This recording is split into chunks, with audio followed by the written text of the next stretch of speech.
அனைவருக்கும் வணக்கம். சற்று முன்பு தமிழக அரசு இன்று வெளியிட்டுள்ள 13 முக்கியமான அறிவிப்புகள் என்னென்ன என்பதை பற்றி தான் நம்ம இந்த வீடியோவில் டீட்டெயிலாக பார்க்க போகிறோம். ஸோ முடிந்த அளவுக்கு இந்த வீடியோவை ஸ்கிப் பண்ணாமல் முழுமையாக பாருங்கள். இந்த வீடியோக்குள்ளே போகிறதுக்கு முன்னாடி இந்த வீடியோக்கு ஒரு லைக் பட்டனை ப்ரெஸ் பண்ணிடுங்க. நீங்கள் இது வரைக்கும் என்னோட சேனலை சப்ஸ்கிரைப் பண்ணாமல் இருந்தீங்கன்னா மறக்காமல் சப்ஸ்கிரைப் பண்ணிக்கோங்க. கூடவே அந்த பெல் சிம்லையும் மறக்காமல் கிளிக் பண்ணிக்கோங்க. சரி, வாங்க இப்போ நாம் வீடியோக்குள்ளே போகலாம். முதல் அறிவிப்பு. நாடு முழுவதும் 14.2 கிலோ எடை கொண்ட வீட்டு உபயோக சமையல் எரிவாயு சிலிண்டரின் விலையானது ரூ. 29 உயர்ந்துள்ளது. சென்னையில் கேஸ் சிலிண்டர் ரூபாய் 957.50 டெல்லியில் கேஸ் சிலிண்டர் விலையானது ரூபாய் 942க்கும் விற்பனை செய்யப்படுகிறது. கடந்த 3 மாதத்தில் இரண்டாவது முறையாக வீட்டு உபயோக கேஸ் சிலிண்டரின் விலை உயர்ந்துள்ளது. இரண்டாவது அறிவிப்பு. தமிழ்நாடு முழுவதும் கோயில்களில் ஆன்லைன் சிறப்பு தரிசன டிக்கெட் முறையை கொண்டு வர திட்டம் என இந்து சமய அறநிலைத்துறை அமைச்சரான ரமேஷ் தகவல் தெரிவித்துள்ளார். தரிசனத்திற்கு பக்தர்களிடம் லஞ்சம் வாங்குவதை தடுக்க ஆன்லைன் மூலம் டிக்கெட் முன்பதிவு செய்யும் நடைமுறையை கொண்டு வர திட்டம் எனவும் கூறியுள்ளார். மூன்றாவது அறிவிப்பு. பத்திரப்பதிவுத்துறையில் கடந்த மார்ச் மாதம் அறிமுகமான வருகையில்லா ஆவணப்பதிவு விரைவிலேயே கட்டாயமாக்கப்பட்டுள்ள நிலையில் அதற்கான வழிகாட்டுதல்கள் வெளியிடப்பட்டுள்ளது. இதன் மூலம் சார் பதிவாளர் அலுவலகம் வராமலேயே முதல் விற்பனை மனை, அடுக்குமாடி குடியிருப்பு, தமிழ்நாடு வீட்டு வசதி வாரிய விற்பனை ஆவணங்கள் உள்ளிட்டவற்றை ஆன்லைன் மூலமாக மக்கள் பதிவு செய்து கொள்ளலாம். நான்காவது அறிவிப்பு. இன்று ஜூன் 8 தமிழகத்தில் ஒரு சில இடங்களிலும் இடிமின்னலுடன் கூடிய லேசான முதல் மிதமான மழை பெய்யக்கூடும். தென்காசி, திருநெல்வேலி, கோயம்புத்தூர் மாவட்டங்களின் மலைப்பகுதிகள், சேலம் மாவட்டங்களில் ஓரிரு இடங்களில் இடி மின்னல் மற்றும் பலத்த காற்றுடன் கூடிய கனமழை பெய்யக்கூடும். சென்னை மற்றும் புறநகர் பகுதிகளை பொறுத்தவரை இன்று வானம் ஓரளவு மேகமூட்டத்துடன் காணப்படும் எனவும் நகரின் ஓரிரு பகுதிகளில் இடி மின்னலுடன் கூடிய லேசான மழை பெய்யும் எனவும் அதிகபட்ச வெப்பநிலையானது 39 முதல் 40 டிகிரி செல்சியஸை ஒட்டியும் குறைந்தபட்ச வெப்பநிலையானது 29 டிகிரி செல்சியஸை ஒட்டியும் இருக்கக்கூடும். இவ்வாறு வானிலை ஆய்வு மையம் தெரிவித்துள்ளது. ஐந்தாவது அறிவிப்பு. டாஸ்மாக் மதுபான பெட்டிகளுக்கான கட்டண வசூல் முறையில் மாற்றம் செய்யப்பட்டு இதுவரை கட்சி நிதியாக வசூலிக்கப்பட்ட தொகை இனி அரசு கணக்கில் நேரடியாக சேர்க்கப்பட உள்ளது. இதன் மூலம் ஹாட் பெட்டிக்கு ரூ. 90, பீர் பெட்டிக்கு ரூ. 40 மற்றும் ஒயின் பெட்டிகளுக்கான கூடுதல் கட்டணம் வாயிலாக அரசுக்கு ஆண்டுக்கு 1200 கோடி ரூபாய் வருவாய் கிடைக்க வழிவகை செய்யப்படுகிறது. இந்த புதிய நடைமுறையின் மூலம் அரசு கஜனாவிற்கு மாதத்திற்கு சுமார் 100 கோடிக்கு மேல் கூடுதலாக நிதி வருவது உறுதியாகியுள்ளது.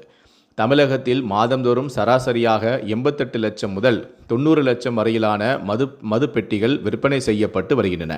இந்த மது பெட்டிகள் விநியோகத்தின் போது இதுவரை பல்வேறு நிலைகளில் முறைசாரா கட்டணங்கள் என்ற பெயரில் பல கோடி ரூபாய் வரை முறைகேடாக வசூலிக்கப்பட்டது தெரியவந்ததன் அடிப்படையில் இந்த நடவடிக்கை எடுக்கப்பட்டுள்ளது.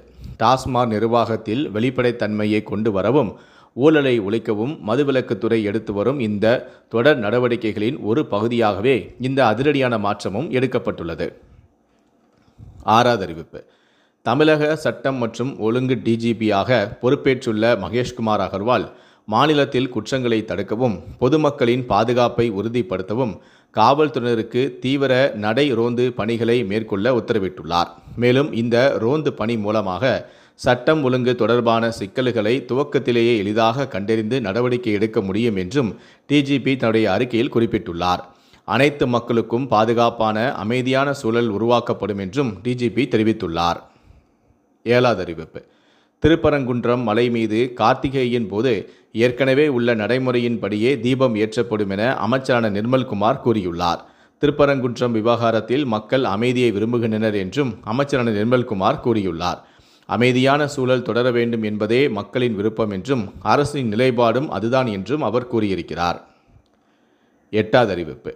மண் எம்சாண்ட் தட்டுப்பாடு என்ற பொய்யான தகவல்கள் பரப்பப்படுகின்றன. மாநில அளவில் குவாரிகளை ஆய்வு செய்து வருகிறோம் எனவும் விதிமீறல் குறித்து ஆய்வுக்கு பின் தீர்வு காணப்படும் எனவும் கிரானைட் குவாரிகள் திறப்பது தொடர்பாக பகுப்பாய்வு செய்து வருகிறோம் எனவும் மதுரை உட்பட தமிழகத்தில் பல இடங்களில் கனிமவள கொள்ளை நடந்துள்ளது குறித்து ஆய்வு நடத்தியுள்ளோம் எனவும் குவாரி மூடல் தொடர்பான அறிக்கைக்காக காத்திருக்கிறேன் எனவும் எல்லா குவாரிகளிலும் ஆய்வு நடக்கும் எனவும் கனிமவள துறை அமைச்சரான டி.கே. பிரபு கூறியுள்ளார். ஒன்பதாவது அறிவிப்பு. நிதி ஆயோக் கூட்டத்தில் பங்கேற்பதற்காக வரும் 11ஆம் தேதி தமிழ்நாடு முதலமைச்சரான விஜய் டெல்லிக்கு செல்கிறார். தனது 2வது டெல்லி பயணத்தின் போது உள்துறை அமைச்சரான அமித்ஷா, காங்கிரஸ் மூத்த தலைவர்களையும் முதலமைச்சர் விஜய் சந்திக்கிறார் என கூறப்படுகிறது. 10வது அறிவிப்பு. கம்பத்திலிருந்து கேரளாவுக்கு செல்லும் கம்பம் மெட்டு சாலை பராமரிப்பு பணிக்காக ஜூன் 8ஆம் தேதி முதல் 1 மாதத்திற்கு மூடப்படும் என அறிவிக்கப்பட்டுள்ளது. மாற்று ஏற்பாடாக குமளி மலை சாலையை வாகன ஓட்டிகள் பயன்படுத்த நெடுஞ்சாலைத்துறை அறிவுறுத்தியுள்ளது. 11வது அறிவிப்பு. மின் வாரியத்தில் முறைகேடு புகார்கள் எழுந்ததால் இந்த ஆண்டின் தொடக்கத்தில் இருந்து அறிவிக்கப்பட்ட 20,000 கோடிக்கும் அதிகமான பல்வேறு டெண்டர்கள் அதிரடியாக ரத்து செய்யப்பட்டன. புதிய அரசின் கீழ் வீடுகளுக்கு 200 யூனிட் இலவச மின்சாரம் வழங்கும் திட்டம் செயல்படுத்தப்பட்டு வருவதால் அரசுக்கு கூடுதல் செலவினம் ஏற்பட்டுள்ளது. இதனால் ஏற்பட்டுள்ள கடுமையான நிதி நெருக்கடியை சமாளிக்கும் ஒரு பகுதியாக தற்போதைக்கு 20,000 கோடி மதிப்பிலான ஸ்மார்ட் மீட்டர் திட்டத்தை முழுமையாக கைவிட தமிழக அரசு தீர்மானித்தும் உள்ளது. 12வது அறிவிப்பு. பராமரிப்பு பணி காரணமாக சென்னை சென்ட்ரல் அரக்கோணம் வழித்தடத்தில் செல்லும் மின்சார ரயில்கள் இன்று ஜூன் 8ஆம் தேதி முதல் 20ஆம் தேதி வரை மாற்றம் செய்யப்பட்டுள்ளது. அதன் விவரம் என்னவென்றால், அரக்கோணத்திலிருந்து அதிகாலை 4:05 மணிக்கு புறப்பட்டு 4 மற்றும் 5 மணிக்கு புறப்பட்டு திருத்தணி செல்லும் மின்சார ரயில்கள், திருத்தணியிலிருந்து இரவு 9:15 மற்றும் 11:10 மணிக்கு புறப்பட்டு அரக்கோணம் செல்லும் மின்சார ரயில்கள் மற்றும் திருத்தணியிலிருந்து காலை 6:30 மணிக்கு புறப்பட்டு சென்னை மூர் மார்க்கெட் செல்லும் மின்சார ரயில் ஆகியவை முழு நேரமாக ரத்து செய்யப்படுகிறது.